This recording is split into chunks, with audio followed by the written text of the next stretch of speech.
Hoje nós vamos conversar um pouco sobre Japan Sinks, um anime que é uma adaptação em formato de reinvento de um livro de 1973 feito pelo Sakio Komatsu. Esse que possui o mesmo nome do anime, ou também, como nome original, Nihon Shinbutsu, para quem prefere, ao invés de Japan Sinks. O estúdio Science Saru ficou a par da produção do mesmo, e este também é o estúdio que deteve os direitos e produção de animes como Devilman Crybaby e Keep Hands Off Eizouken, ambos do mesmo diretor chamado Masaki Yuasa, diretor que também fez animes como Ping Pong The Animation e Tatami Galaxy, dois grandes animes aclamados pela galera que gosta de ver algo um pouco mais underground. Masaki Yuasa sempre foi sinônimo de grandeza quando tinha seu nome envolvido em alguma obra, e as pessoas sempre exaltaram essa questão.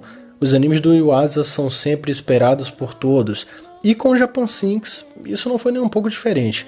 Yuasa já tinha declarado a saída dele do estúdio Science Saru quando o Japan Sinks foi lançado na Netflix, mas mesmo assim ele participou do projeto. Depois de fazer Japan Sinks, muitos fãs do Yuasa vivem dizendo que ele não participou do projeto como diretor, mas sim como supervisor geral da série, e o que consta no My Anime List, na verdade, é que o Yuasa foi um dos diretores desse anime, juntamente com outro cara que parece ter sido o diretor principal da parada, mas, pessoal, mesmo que o Yuasa tenha sido supervisor, isso significa que ele olhou para esse anime e achou que ele estava muito bem feito e pronto para ser entregue, então é um fato complicado de qualquer forma. Para fazer essa review, eu vou tentar ser o mais justo possível com vocês, falando sobre o que eu acho que é bom e o que eu acho que não é bom, o que eu acho que eu não gostei no anime, destrinchando episódio por episódio, mas infelizmente vai chegar em algum certo momento que eu não sei mais como falar separadamente sobre cada episódio,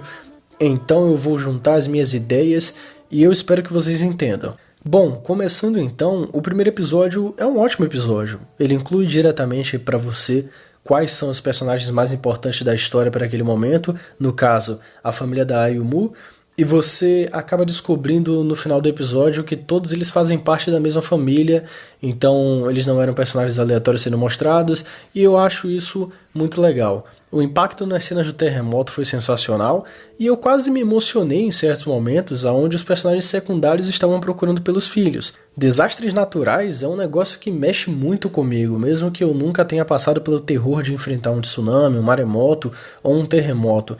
É interessante o mistério no final do primeiro episódio sobre as pessoas caindo do helicóptero e tal, mas isso acaba sendo apenas pessoas caindo do helicóptero mesmo, tanto faz, tá ligado? Era uma cena aleatória só pra mostrar desastres, porque sim, e pessoas caindo do helicóptero não tem nada mais além do que isso, e eu achei isso realmente bem tosco.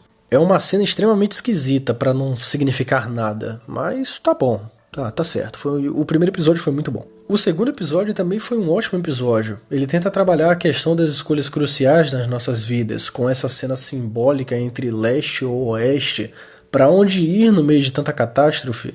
E isso tudo é bem interessante porque escolhas é um tema que também acaba se submetendo ao final desse episódio, aonde a garota, a Ayumu, ela escolhe não comer o javali porque ela tá com nojo e tal, se esquecendo totalmente da sua necessidade naquele momento e colocando o pai em risco inconscientemente, fazendo com que ele morresse tentando arranjar comida para ela, que foi mimada em um momento de desespero.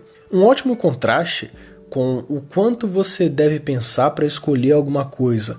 Esse episódio ele tenta mostrar que ele tem um compromisso com a verossimilhança à realidade, mas ele também tenta dizer para o telespectador que esse anime, aparentemente, pelo que eu entendi, não é extremamente pé no chão e vai ter uns exageros absurdos, porque você pode perceber isso pelo terremoto que foi exagerado pra caramba, por Okinawa, que foi engolida totalmente pela água, ou pela própria morte do pai da garota, que foi um bagulho extremamente pesado e consistente, mas não deixa de ser um exagero, ou pelo menos é o que o anime queria que a gente pensasse até aquele ponto. É aí que nós chegamos no episódio 3.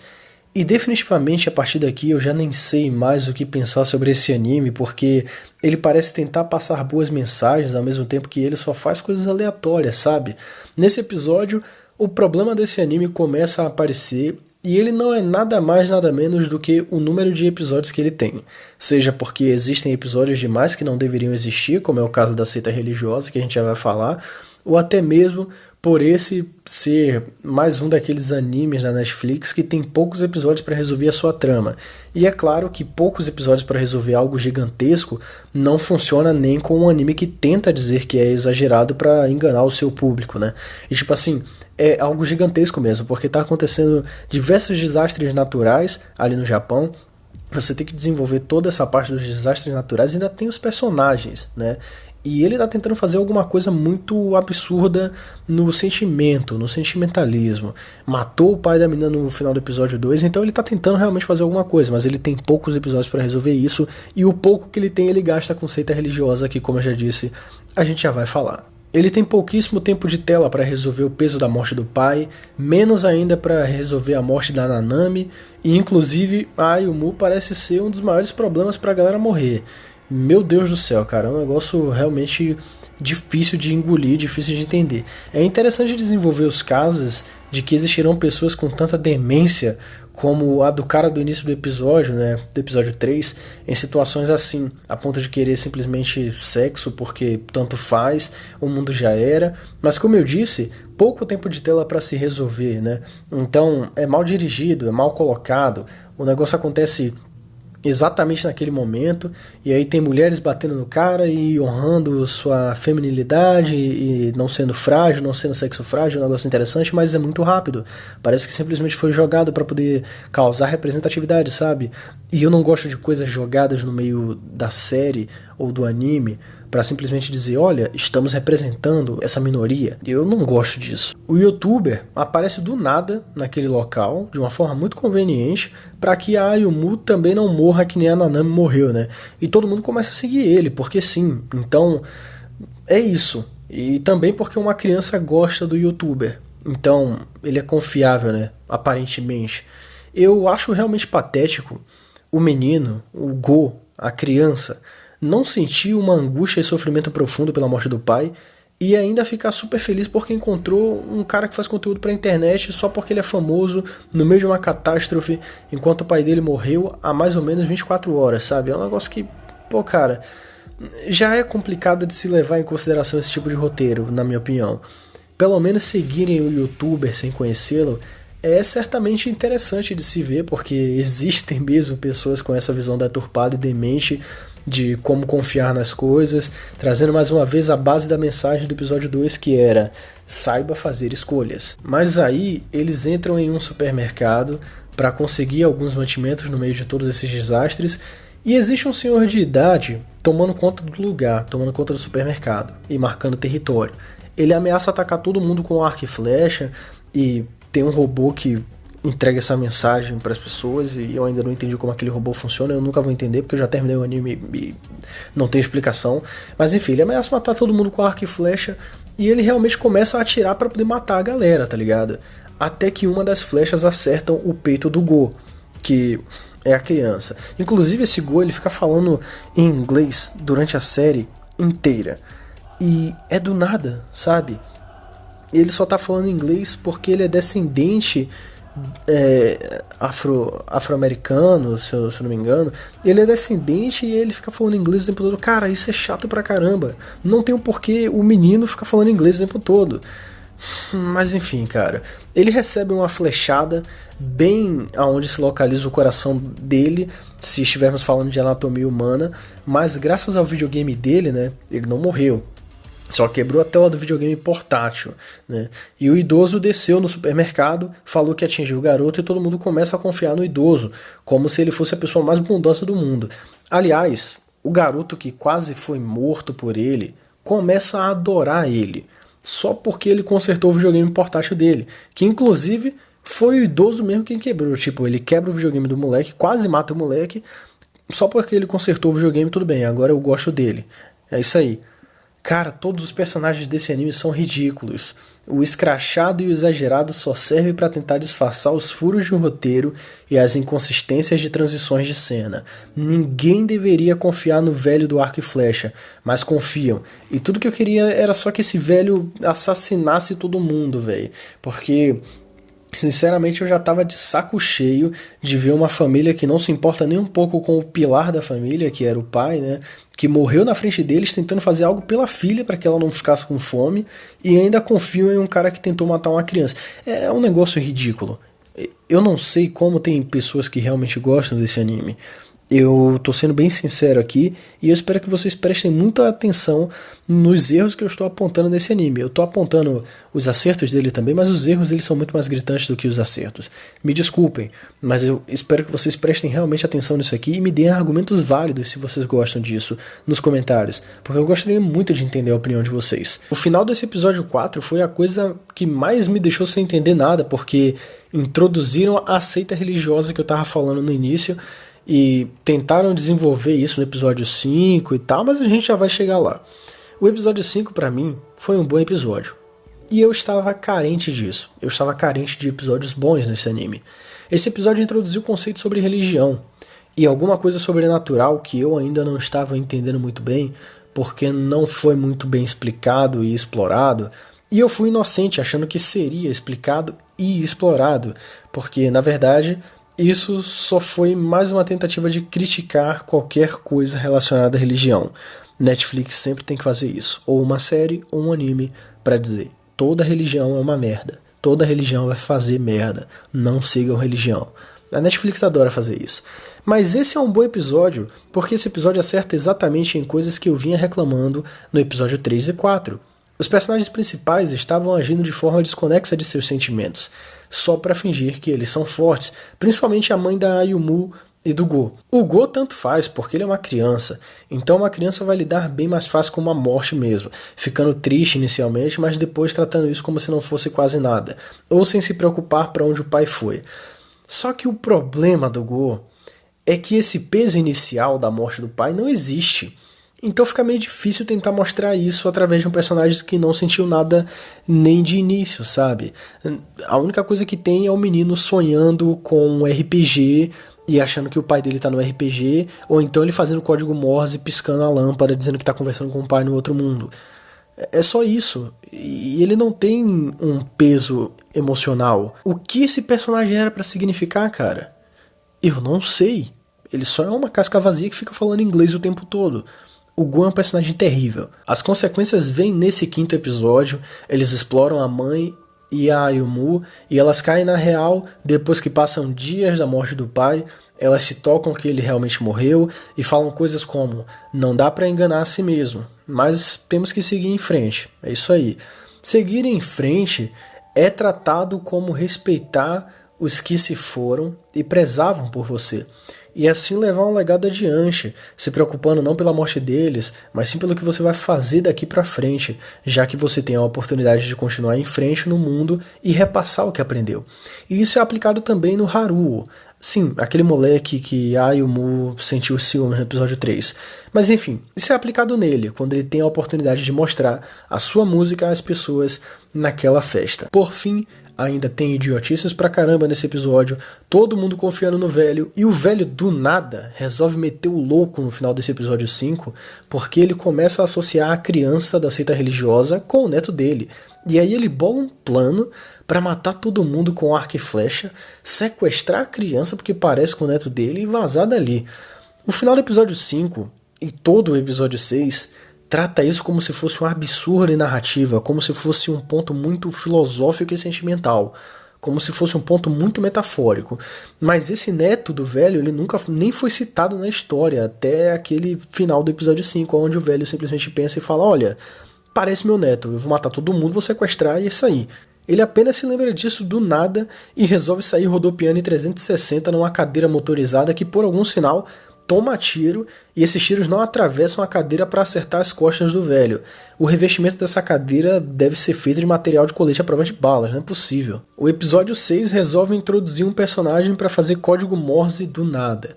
Mas a decifração do código Morse no início do episódio me fascina, porque eu sinto a necessidade de passar a mensagem sobre: você tem que aprender a se virar, pois um dia você vai precisar desses certos recursos. Nunca se sabe o que pode acontecer. Você pode realmente ficar tetraplégico e não conseguir nem falar, como é o cara lá que enfim, ele consegue prever desastres naturais, porque sim. Porque a gente precisa disso para que os personagens principais continuem vivos. E essa mensagem sobre você aprender a se virar, né, ela é muito bem aplicável, porque isso é um caso de uma cena do episódio 2 em que o Go tá se afogando porque ele não sabe nadar, e o pai dele fala para ele que ele vai precisar aprender a se virar, que ele vai precisar aprender a nadar, né, que isso não pode continuar desse jeito para sempre. Ou seja, é algo que já estava sendo trabalhado antes. Trazer esse personagem convenientemente para as paradas dos terremotos e tal não é de todo mal, porque tem essa mensagem sendo trabalhada ali. A seita sobrenatural, ela serviu para mostrar, em questão de religiosidade, que as pessoas gostam de se aproveitar umas das outras quando acontece alguma coisa, para o seu próprio benefício. Tanto é que no decorrer desse episódio tem umas questões ali envolvendo as barras de ouro e tal, mas cara, que episódio terrível. Tudo bem que esse era o objetivo da inclusão dessa seita religiosa, mas isso só fica por isso mesmo. Não desenvolve, não explica, é morno, e ainda tem todos os personagens se ajudando como se nenhum tivesse feito merda nenhuma para o outro, sabe? Eu não consigo entender ninguém ali, cara. É um monte de casca vazia agindo por conta do diretor. Não é nem por conta própria, é por conta do diretor, porque eu não consigo encontrar uma personalidade para nenhum deles. São personagens tão rasos que eu não consigo definir uma personalidade para cada um deles. A personalidade para eles que eu posso dar se dá a cada episódio. Eu posso dizer que, sei lá, a Yumu é feliz no episódio 1 até acontecer os desastres naturais, depois daí ela fica triste. A única coisa para explicar toda essa aleatoriedade e idiotice sobre como cada um se trata ali é a frase da Mandinada da seita religiosa que diz que ninguém é inútil. Muita coisa acontecendo, muita gente morrendo, cenas corridas, muito tanto faz. E é isso aí. Do episódio 8 ao 10, eu já não sei dizer mais nada pra vocês, porque merdas ainda estavam acontecendo e eu só tava assistindo e falando, tá cara, beleza, acaba logo, por favor. Mas pelo menos a reta final do anime foi bem legal até, tentando desenvolver um pouco mais da relação entre todos eles e, é claro, mostrando um flashback do Kaishi, mostrando que o Kaishi nasceu como uma menina. O que me deixa realmente feliz nessa reta final é que o anime é sutil, ele só dá a entender que o personagem é um homem trans, que é um youtuber de sucesso e também tratado como herói por muitas cenas durante os episódios. Mas isso só desperta ainda mais o meu problema com Japan Sinks, que é a Netflix. A Netflix é o meu problema, tá bom? Eu tenho que deixar bem claro isso pra vocês. Eles basicamente pagam um estúdio de animação para fazer um anime onde tem que ter alguma religião sendo tratada como algo terrível, mesmo que essa religião seja inventada, para não dar problemas, né? E também alguma causa LGBT sendo apresentada, não importa como seja. Eles apenas estão tentando agradar essa comunidade de todas as formas, mesmo sem se importar com eles. Personagens são jogados aqui e ali, no meio de seriados e desenhos atualmente, porque sim. E não importa qual seja o roteiro e a justificativa para que essas coisas aconteçam. Eles colocam os personagens porque querem fazer representatividade. Eles fazem questão de dizer qual é a sexualidade dos personagens, mas não se importam em desenvolver nada em cima deles ou em cima dessas questões de sexualidade e tal. Se não há um desenvolvimento, a causa morre. A coisa fica ruim, ela fica morna, rasa, terrível. E até mesmo pode ser prejudicial em alguns casos para a própria comunidade. Mas parece que a Netflix nem se importa com isso, e parece que nem a comunidade LGBT tem se importado também. Então eu vou me abster de continuar levando esse assunto adiante, porque tanto faz, né? Tá todo mundo gostando da merda, então beleza. Para encerrar o vídeo, eu vou responder a pergunta do Saguski, que ele mandou lá no nosso servidor do Discord, especialmente para esse vídeo aqui. Se você quiser mandar alguma pergunta para mim, para que eu responda no início ou no final de algum vídeo aqui do canal, é só você entrar no nosso servidor do Discord e mandar sua pergunta no chat de perguntas, que eu vou escolher uma das perguntas aleatoriamente. A pergunta do Saguski foi a seguinte: o que você faria para arrumar Japan Sinks? Você acha que a mensagem da obra foi bem passada? Cara, sinceramente, para arrumar Japan Sinks, eu acho que todo o roteiro e direção de cena precisariam ser refeitos e revistos. Os personagens precisariam ser reescritos, sabe? Eu realmente acho que não teria como simplesmente ajeitar as coisas de alguma forma, mudando algumas coisinhas na direção, porque a situação de Japan Sinks foi complicada totalmente. Não é só um problema de direção aqui e ali, é um problema inteiro da obra. Eu acho que a única coisa que presta mesmo é a música de abertura, que inclusive é muito boa. Eu recomendo que vocês sempre escutem quando for possível. Não para se lembrar do anime ruim, mas para saber que alguém fez uma abertura para aquilo. E a abertura é boa. Como eu disse, tudo o que parece ter acontecido aqui foi a Netflix simplesmente mandar o estúdio fazer um anime aleatório com coisas que eles queriam que fossem transmitidas como mensagens, e eu acho que algumas delas são válidas e foram bem aplicadas, como é o caso do Kaishi ser um homem trans. Foi sutil e não tem aquele peso que geralmente tem em algumas obras onde eles tratam a situação como se fosse uma opção sexual, como se a pessoa escolhesse ser o que ela é, e até mesmo jogando no telespectador alguns cortes de cenas que tentam te passar uma mensagem de ideologia de gênero, coisa que nem deveria existir porque gêneros não se escolhem, mas enfim, foi bem aplicado. Foi bom. Eu também acho legal a mensagem simbólica que é passada através das fotos que são tiradas pela mãe da Yumu, apesar de todas as cenas serem terríveis, mas a mensagem é de que você tem que viver cada momento como se ele fosse o seu último momento. Então, isso é bem aplicado sim. Finalizando então toda a minha review, a minha nota para Japan Sinks é 4 de 10, se é que vocês querem saber a minha nota, e vocês podem conferir isso com maiores detalhes, com uma lista absurda lá no meu My Anime List. O link também está na descrição do vídeo e no comentário fixado do mesmo. Eu vou ficando por aqui. Um grande abraço para todos vocês. Até a próxima review, pessoal. Espero que tenham gostado do vídeo. Falou!